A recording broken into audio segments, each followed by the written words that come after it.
আজকের ক্লাসটা হলো লেটার, ওয়ার্ড আর সেন্টেন্স নিয়ে। আমরা জানি লেটার আমাদের 26টি আছে। এ থেকে জেড পর্যন্ত আমরা যদি কাউন্ট করি আমরা দেখতে পাবো যে 26টি লেটার আছে। 26টি লেটারের মধ্যে 5টি হলো ভাওয়েল এবং বাকি 21টি হলো কনসোনেন্ট। তাহলে আমরা আগে ভাওয়েল কটি আছে এবং কি কি সেগুলো একবার দেখে নিই। ভাওয়েল হলো এ, ই, আই, ও, ইউ। এই 5টি হলো vowel. A, E, I, O, U এই 5টি হলো ভাওয়েল।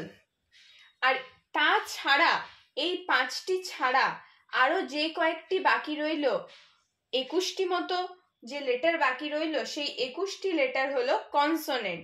তাহলে এখানে আমরা লিখতেই পারি কনসোনেন্ট কোনগুলো। এ বাদ দিয়ে, ভাওয়েল বাদ দিয়ে দেখতে হবে কনসোনেন্ট কোনগুলো। তাহলে এর পরে বি আসে, এখানে বি নেই, তাহলে বি হলো কনসোনেন্ট। তারপরে সি নেই, সি কনসোনেন্ট। D consonant.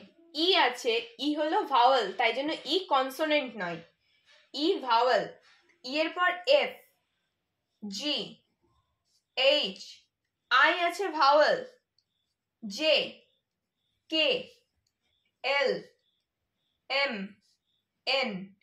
ও লিখতে পারবো না কারণ ও একটা vowel.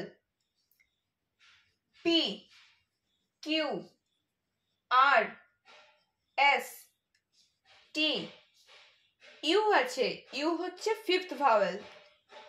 V, W, X, Y, Z.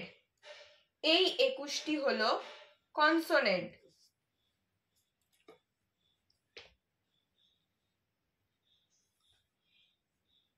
এই 5টি হলো ভাওয়েল আর বাকি যে 21টি আমি লিখলাম এগুলি হলো কনসোনেন্ট। এবারে আমরা জানি এক একটা লেটার দিয়ে তৈরি হয় এক একটা word. A group of letter make a word, then a group of word make a sentence. তাহলে এই যে লেটারগুলো দিয়ে আমরা তৈরি করতে পারি একটা ওয়ার্ড। তাহলে যেরকম আমরা তৈরি করতে পারি সি, এ, টি, এগুলো এক একটা লেটার। সি একটা লেটার, এ একটা লেটার, টি একটা লেটার। তাহলে আমরা বলতেই পারি লেটারের ডেফিনেশন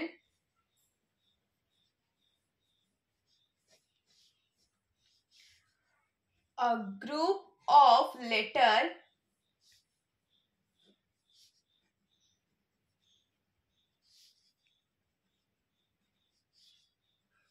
makes a word।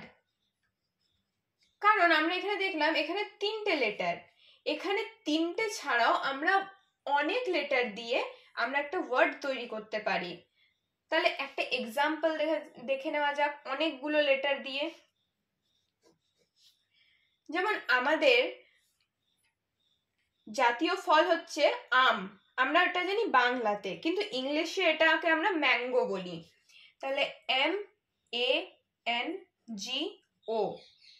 1, 2, 3, 4, 5। আমি এখানে বললাম 3টে ছাড়াও অনেক লেটার দিয়ে বানানো যায় একটা ওয়ার্ড। তাহলে এখানে আমরা 5টি লেটার দিয়ে বানালাম একটা ওয়ার্ড, MANGO, ম্যাঙ্গো।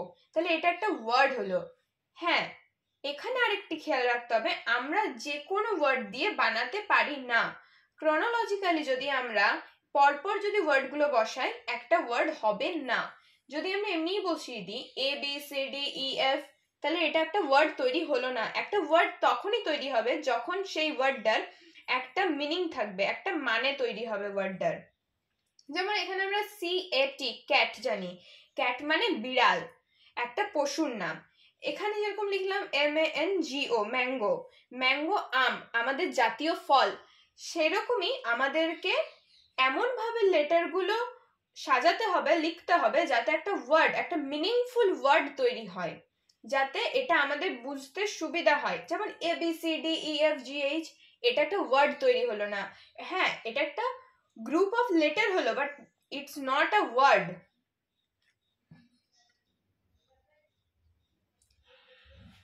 এবারে আমরা দেখছি এখানে ভাওয়েল হলো, কনসোনেন্ট হলো, আমরা ওয়ার্ড তৈরি করতে শিখলাম।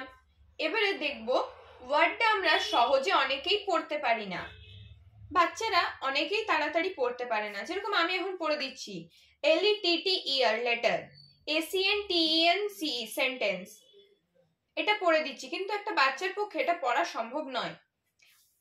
তাকে কিভাবে ভেঙে ভেঙে পড়তে হয়, তখন ওটাকে বলে সিলেবল।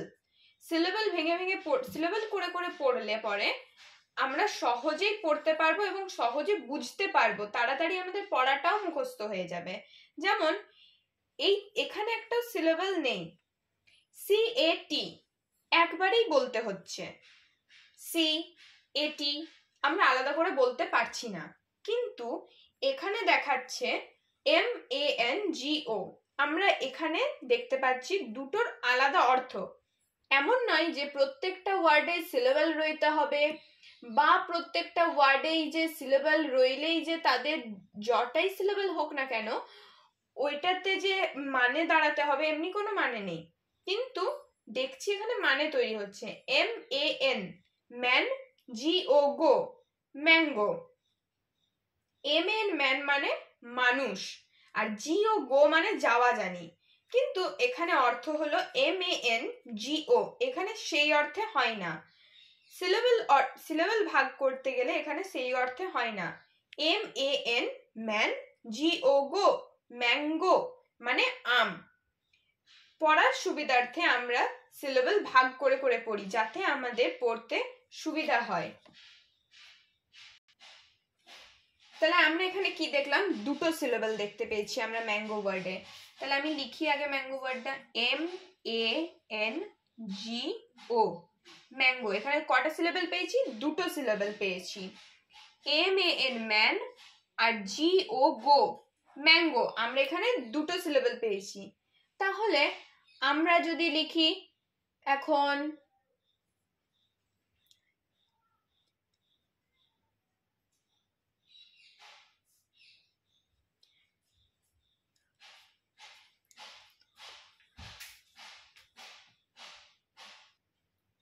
তাহলে আমরা যদি এখন দেখি 7 ডেজ নেম থেকে সানডে, তাহলে লিখি এখানে সানডে। এখানে আমরা দুটো সিলেবল পেয়েছি সানডে ওয়ার্ডটাতে। SUN সান, আমরা সান মানে জানি, আর DAY ডে, ডে মানেও আমরা জানি, কিন্তু এখানে বললাম সেই অর্থে হয় না, তাই জন্য এখানে SUN সান, DAY ডে, দুটোকে কম্বাইন করে কি হলো সানডে।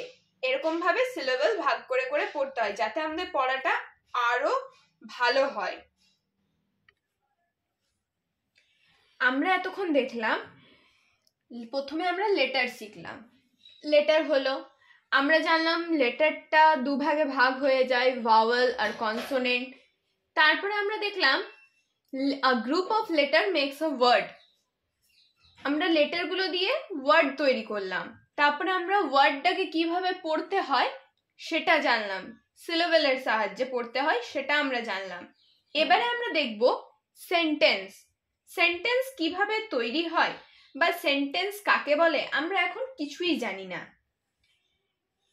প্রথমে আমরা বললাম a group of letter makes a word, এখন আমরা বলবো a group of word makes a sentence.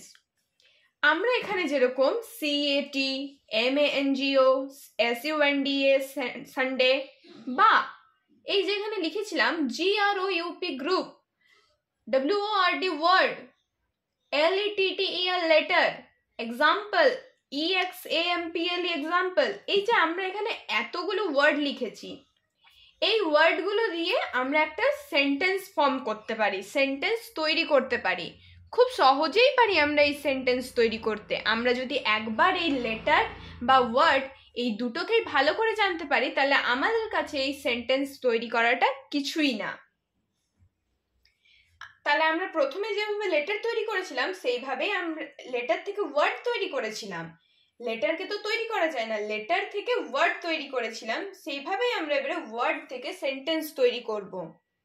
তাহলে আমি একটা সেন্টেন্স লিখছি, I am a boy। আচ্ছা, আমি এখানে লিখলাম I am a boy। I মানে আমি, am মানে হই, এ মানে একটি, বয় মানে ছেলে বা বালক।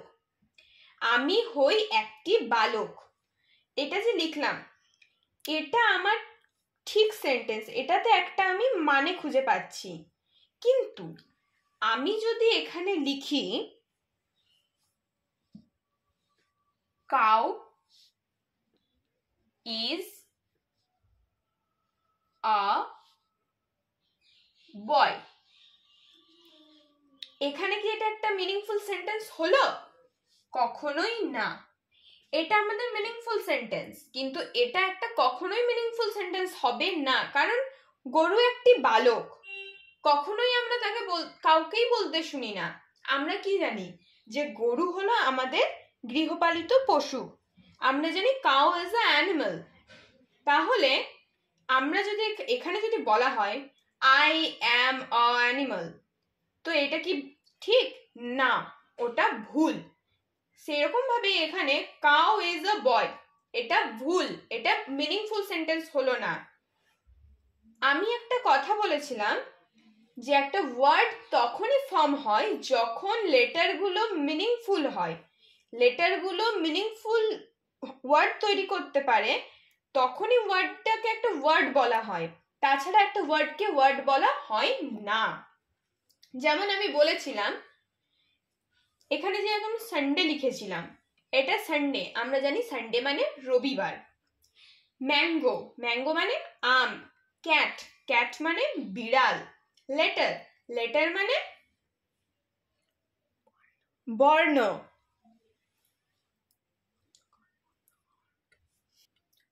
গ্রুপ, গ্রুপ মানে সমষ্টি বোঝাচ্ছে, গ্রুপ, আমরা একটা গ্রুপে থাকি, গ্রুপ।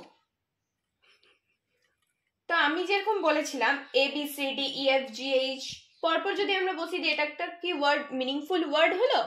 হ্যাঁ মানছি ওয়ার্ড হলো, কিন্তু মিনিংফুল ওয়ার্ড কি হলো? না। সেই রকমই কাউ ইজ আ বয়, এটা একটা মিনিংফুল সেন্টেন্স নয়। একটা মিনিংফুল সেন্টেন্স তৈরি করতে গেলে কতগুলো ওয়ার্ডের দরকার, এবং ওয়ার্ডগুলো সেই রকম সিকোয়েন্সে বসাতে হবে যাতে আমাদের একটা মিনিংফুল সেন্টেন্স তৈরি হয়। তাহলে আমরা সেন্টেন্সের ডেফিনেশনটা কি লিখতে পারি, সংজ্ঞাটা কি লিখতে পারি সেন্টেন্সে? যদি আমাদেরকে বলে হোয়াট ইজ সেন্টেন্স, তাহলে আমরা লিখব a combination of words, a combination of words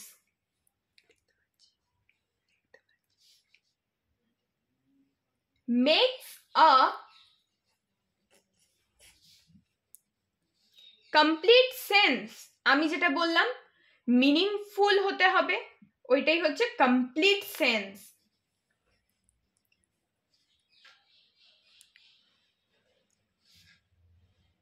is called a sentence।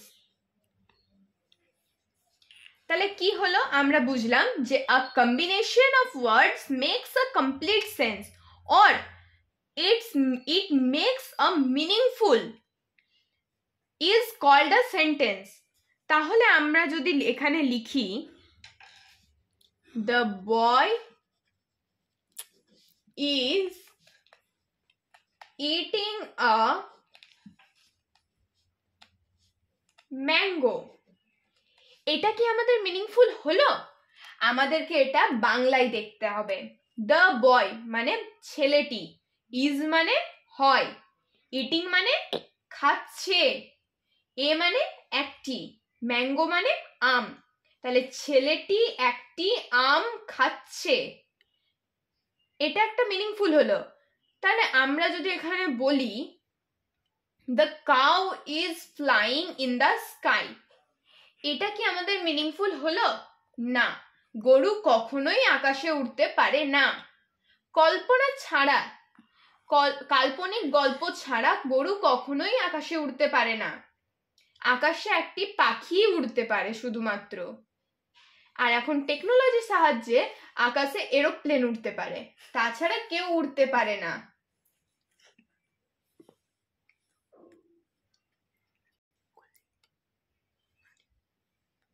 আচ্ছা, আমরা তাহলে কয়েকটা এক্সাম্পল দেখে নিই সেন্টেন্স আমরা কিভাবে লিখব, বা আ গ্রুপ অফ ওয়ার্ডস আমরা কিভাবে লিখব। Sentence equals to a group of words, তাহলে আমরা দেখে নিই। আচ্ছা, যদি এখানে বলা হয় তোমার ভাই, তাহলে এখানে আমরা জানি তোমার মানে ইয়োর আর ভাই মানে ব্রাদার, তাহলে আমরা লিখতেই পারি এখানে ইয়োর ব্রাদার।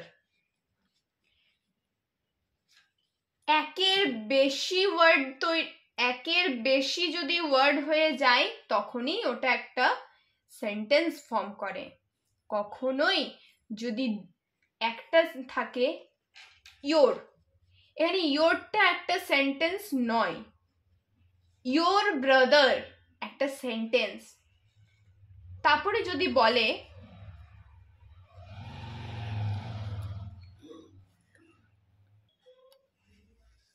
আমরা এখানে বলি, এখানে তো আমরা দুটো ওয়ার্ড দিয়ে দেখলাম, এবারে আমরা তিনটে ওয়ার্ডের দেখি। লীলা আমার বোন, লিখি লীলা আমার বোন। আচ্ছা, এখানে লিখলাম লীলা আমার বোন, আমরা তো এটা জানি কি হতে পারে। লীলা হচ্ছে লীলা, আমার মানে মাই, আর বোন মানে সিস্টার। কিন্তু শুধু যেগুলো বাংলাতে লেখা থাকে সেইগুলো দিয়েই কি একটা সেন্টেন্স ফর্ম হয়? না। একটা সেন্টেন্স ফর্ম হতে গেলে সাবজেক্ট, ভার্ব, অবজেক্ট, ফার্স্ট এই তিনটে থাকে। প্রথমে সাবজেক্ট থাকে, তারপরে ভার্ব থাকে, তারপরে অবজেক্ট থাকে। আচ্ছা, আমি বললাম সেন্টেন্স তৈরি শুধু এই ওয়ার্ডগুলো দিয়েই হয় না, তাহলে সেন্টেন্স তৈরি হবে কি দিয়ে? সেন্টেন্স তৈরি করতে গেলে আমাদের তিনটে জিনিস লাগে। Number 1 subject, number 2 verb, number 3 object. Subject মানে কর্তা, যে সেন্টেন্সটা লিড করে, মানে এইখানে এটা হচ্ছে সাবজেক্ট, কর্তা। ভার্ব মানে ক্রিয়া, এখানে ভার্ব এইটা। আর অবজেক্ট মানে কি? ভার্বের পাশে যেটা থাকে সেটাকে আমরা অবজেক্ট বলি। সাবজেক্ট আর ভার্বকে বাদ দিয়ে যেটা বেঁচে থাকে, পড়ে থাকে আমাদের কাছে, সেটাই হলো অবজেক্ট। তাহলে অবজেক্টের অর্থ কি? এক কথায় আমরা কি বলতে পারি? অবজেক্ট মানে কর্ম। যেরকম আমরা এখানে বললাম এক কথায় সাবজেক্ট মানে কর্তা, যার উদ্দেশ্যে বলা হচ্ছে। ভার্ব মানে ক্রিয়া, সে কি কাজ করছে। আর অবজেক্ট মানে কর্ম, তার নিয়ে যেটা বলা হচ্ছে। তাহলে আই এম আ বয়, তার নিয়ে বলা হচ্ছে যে আমি একজন বালক, বয় বালক, আমার নিয়ে এই কথাটা বলা হয়েছে যে আমি একটা ছেলে, ছেলেটা এখানে কর্ম। তাহলে এ বয়টা এখানে কি? অবজেক্ট। আমরা পরে আসছি সাবজেক্ট, ভার্ব, অবজেক্টে। এখন আমাদের মূল উদ্দেশ্য হচ্ছে সেন্টেন্স ফরমেশন। তাহলে আমরা এখানে দেখছি লীলা আমার বোন।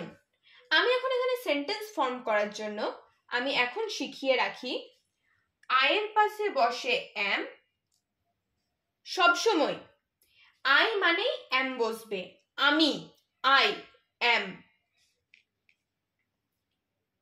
তারপরে বাদ বাকি যা আছে, he, she, it, this, that, one name, one person, one thing.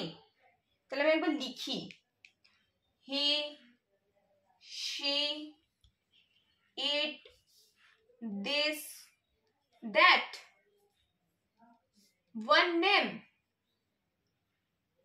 এই নেমটা যে কোনো কিছুর নেম হতে পারে, কোনো মানুষের নাম, কোনো পশু পাখির নাম, কোনো নদীর নাম, যে কোনো কিছু। One name, one person, one thing.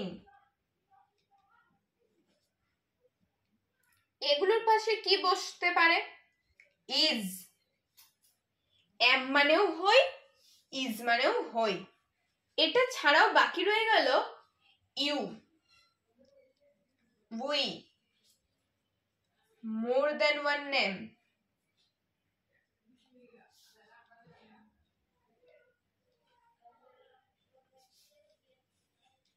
more than one person, more than one thing।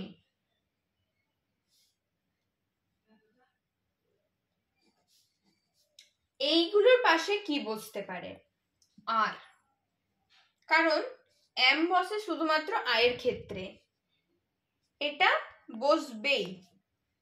Is বসে এইগুলোর ক্ষেত্রে, এটাও বসবেই।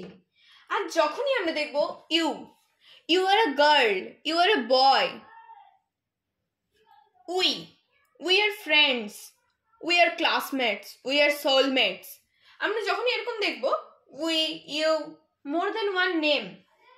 রাজা, Ram and Riya are friends, এখানে একের বেশি নাম আছে, রাজা, রাম, রিয়া, তিনজন আছে, তাহলে এখানে আর বসলো।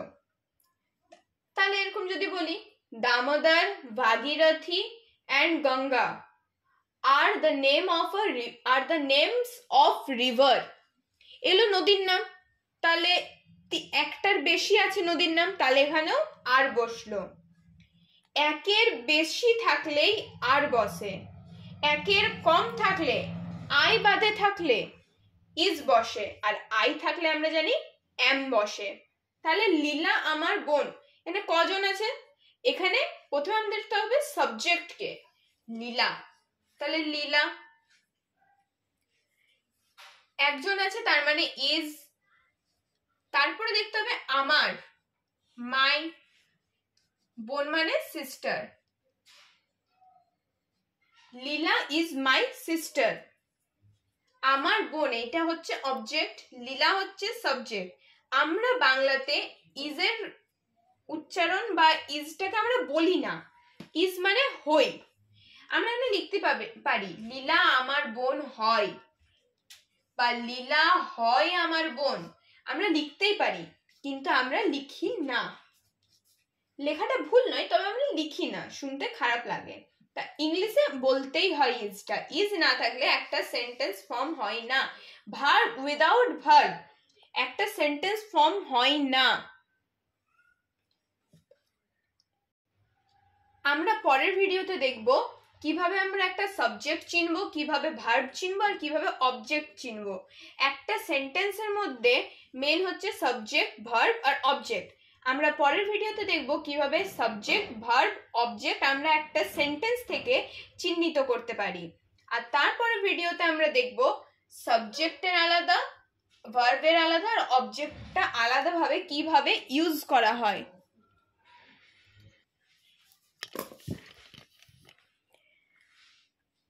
আমার বোঝানোটি কেমন লাগলো আমি মতামত চাই।